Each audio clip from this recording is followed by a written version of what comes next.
Ada yang cair dan ada juga yang galbay ya, yang mengalami galbay. Nah, di video ini saya akan memberikan solusi bagaimana solusi terbaik ya kalian yang mengalami galbay, SP pinjam dan speleter di tahun 2023.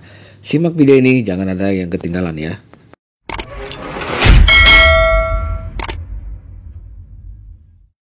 Assalamualaikum warahmatullahi wabarakatuh guys. Welcome back lagi ya di channel Bang Kopil Official. Nah, di video kali ini saya akan mencoba untuk memberikan solusi ya kepada teman-teman semuanya yang mengalami gagal bayar di aplikasi Shopee Pinjam ya, dan juga di Shopee Peleter yang mengalami galbay di 2023. Kita akan berikan solusi terbaiknya dari channel Bang Kopil Official ini ya.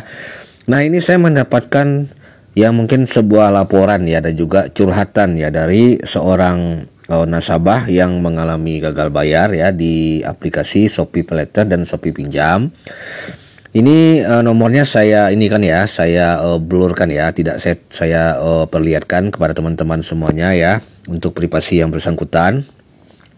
Jadi di sini halo Bang, selamat siang. Saya baru saja menonton channel YouTube Abang mengenai galbay, speleter dan Shopee Pinjam. Terima kasih ya atas kunjungannya. Semoga selalu diberi kemudahan selalu ya. Nah, begini. Dia mendapatkan ancaman begini ya guys. Selamat siang. Nah, namanya Teresa Deviani Pramana. Terkait tunggakan speleter dan Shopee Pinjam, adapun hal-hal yang menindaklanjutkan tegas atas kelalaian saudara, katanya begitu ya, atau telah terjadinya upaya menghindari tanggung jawab, mangkir dari kewajiban penuh, serta adanya tipu daya dalam proses penagihan, juga indikasi dari awal yang dimaksud untuk menguntungkan diri sendiri, katanya. Maka dengan ini perlu saudara ketahui. Yang pertama begini, bagian legaliti kami akan memasukkan gugatan ke lembaga peradilan ya sesuai domisili saudara dengan lampiran semua rekapan data pinjaman saudara. Jika ditemukan data yang tidak valid, penyalahgunaan bagian ini ya katanya ya, tunggu ya. Nah, ini ya. Penyalahgunaan data penghasilan yang tidak sesuai atau data lama yang tidak diperbarui, maka akan kami tambahkan ke dalam poin gugatan sesuai ketentuan yang berlaku. Yang kedua, tuntutan biaya ganti rugi. Yang ketiga, penambahan agensi untuk menjangkau semua alamat saudara. Dan yang keempat, memastikan data saudara masuk ke dalam daftar hitam Biro Kredit resmi dan semua perusahaan pembiayaan, bank atau non-bank. Dan yang kelima, semua keluarga Anda akan kami tanyakan perihal tidak timbulnya tanggung jawab Anda sampai sekarang. Demikian yang perlu saudara ketahui, dan segera lakukan kewajiban saudara sebagai pengguna speleter dan Shopee Pinjam hari ini. Jika ingin semua proses penindakan tersebut berhenti, kami tunggu pembayaran Anda hingga jam 15.00 agar Bapak atau Ibu terhindar dari risiko finansial. Kita lihat lagi ya, yang lebih besar lagi. Nah, ini gimana ya Bang? Nah, gini ya. Ini kembali bersemi kembali ya, saya bilang ya, bersemi kembali lagi pihak pinjol ya, khususnya yang telah berlisensi OJK seperti Shopee gitu ya. Dalam hal ini mereka menyediakan fitur pinjaman Shopee Pinjam dan Shopee Peleter ya. Nah, ini menarik ya. Kalian tidak usah takut ya, itu yang ingin saya tekankan kepada kalian. Kalian nggak usah takut dan nggak usah panik gitu ya mengenai ancaman-ancaman yang membawa lembaga hukum gitu ya, membawa lembaga hukum. Karena seperti yang pernah saya jelaskan di video-video sebelumnya, silakan tonton ya di video-video saya yang lalu. Yang namanya pinjaman itu bukan masuk dalam ranah pidana guys ya. Walaupun utang Anda cuma 100.000, Anda tidak akan pernah masuk dalam tindak pidana gitu. Ini perdata guys ya, perdata. Jadi tidak ada yang harus kalian takutkan ya mengenai ancaman-ancaman mereka itu gitu loh ya. Itu cuman strategi mereka aja, memainkan mental kalian ya, agar kalian down, kemudian kalian akan panik gitu ya. Lalu kalian akan mencari uang ya untuk membayar tagihan seperti yang mereka ancamkan kepada kalian gitu ya. Memang utang itu kewajiban memang, tapi yang harus kalian perhatikan gitu ya, Ini kan kalau dengan cara seperti ini kan ini seperti ya istilahnya pengancaman kepada kalian gitu ya, pengancaman. Dan tidak seharusnya mereka melakukan hal seperti ini gitu.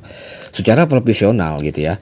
Secara profesionalisme mereka tidak perlu mengancam seperti ini gitu loh, dengan cara-cara yang menurut saya sudah kuno dan basi banget gitu loh ya.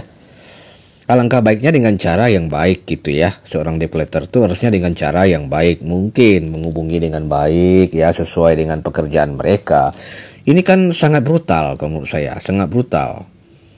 Jadi kalian tidak usah takut dengan poin-poin yang saya sebutkan di ini ya, di bagian-bagian ini. Jangan kalian takutkan. Oh, saya akan masuk penjara gitu. Harta benda saya akan disita. Tidak akan mungkin gitu. Yang namanya utang ya itu tidak pernah masuk dalam ranah pidana, guys. Cara penyelesaiannya dengan cara yaitu musyawarah, mufakat ya, dan mengambil sebuah solusi terbaik. Bagaimana caranya? Apakah mungkin dicicil gitu? Apakah mungkin dibayar secara langsung, tapi dengan jangka waktu mungkin 3 bulan kemudian setelah kalian menerima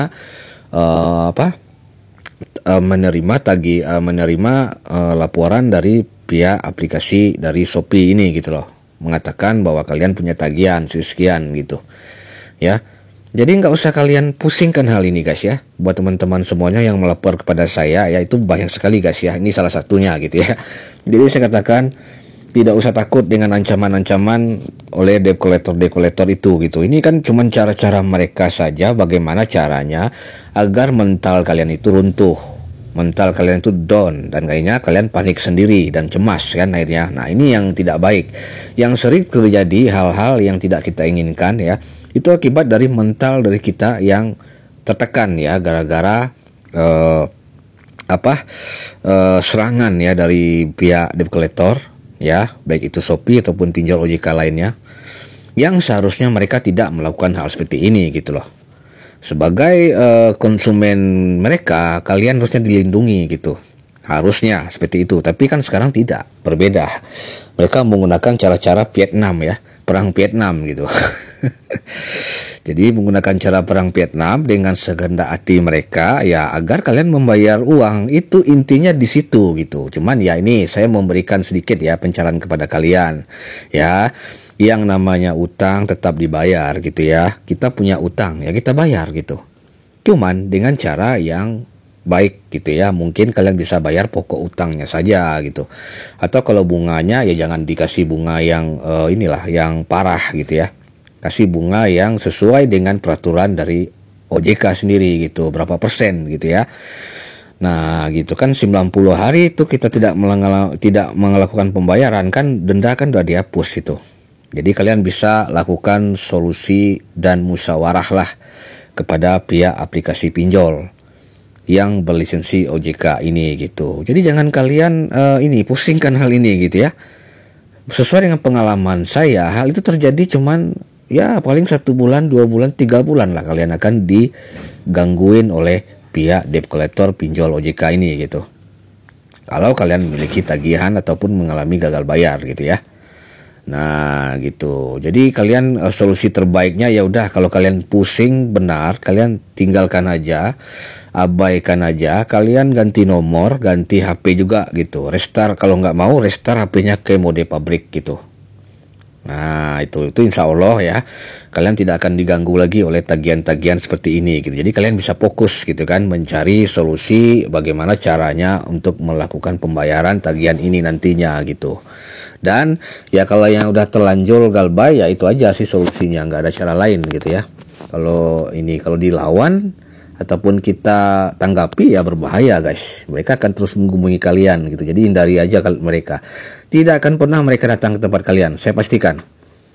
Tidak akan pernah datang ke tempat kalian, kecuali kalau kalian berada di area mereka, misalkan di Jakarta, mungkin ya di Jawa Barat, di kota Bandung atau di kota Jakarta. Mungkin kalian akan didatangi oleh mereka. Tapi tentu dengan cara-cara mereka tidak bisa sembarangan mereka akan mendatangi kalian. Mereka harus memiliki SOP tersendiri gitu. Tidak bisa langsung direct atau langsung menuju ke tempat kalian dengan membabi buta, itu tidak bisa. Ya, itu baru mereka yang terkena pidana, bukan kalian. Mereka yang kena pidana gitu. Oke, jadi mungkin untuk teman yang bisa saya sampaikan sedikit ya pencerahan dan penguatan saya kepada kalian semuanya yang mengalami galbay, Shopee Paylater dan Shopee Pinjam.